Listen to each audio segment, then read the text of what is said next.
Quand on rentre ici, on vit quelque chose d'inhabituel. On ressent de la légèreté, parce que c'est un espace tellement grand, tellement vaste, tellement lumineux, qu'on a envie justement, ça donne envie d'aller se balader dans les allées et de s'attarder sur différentes œuvres. En fait, c'est un peu une promenade. C'est à la fois simple, pour que tout le monde ait accès à la culture et à l'art, mais aussi ce musée est tout en long. Donc on a envie d'aller tout au bout et de voir un petit peu ce qui se passe toujours après.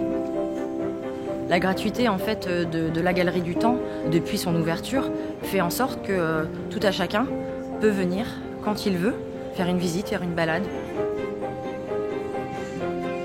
Je pense que ça surprend toujours. C'est vrai que a priori, on cloisonne beaucoup. Or, ici, on n'est pas dans cette conception-là. On n'a pas du tout de rupture. On a vraiment juste des parallèles, des points de vue qui permettent voilà, de faire le lien, de voir les influences qu'il y a eu d'une civilisation sur une autre.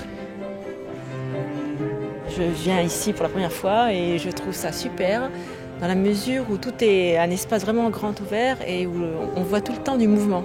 Un guide arrive, on s'approche, on écoute un peu, on repart, on prend ce qu'on veut.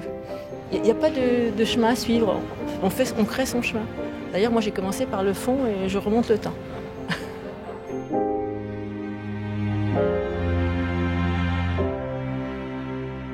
Il y a des pièces vraiment très très impressionnantes qui nous montrent les grandeurs de différentes civilisations.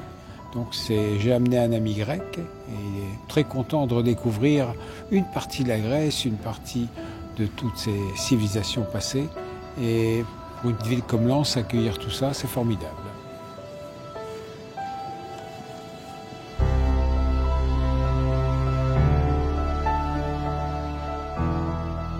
5000 ans d'histoire dans un endroit qui est léger, vaste, où chacun peut venir laisser libre cours à sa sensibilité face à des œuvres tout le temps renouvelées.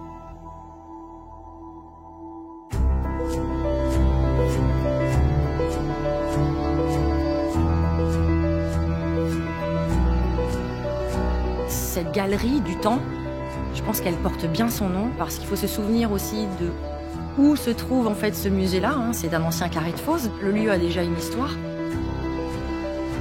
C'est une continuité. Ça veut dire qu'on crée encore quelque chose pour l'avenir.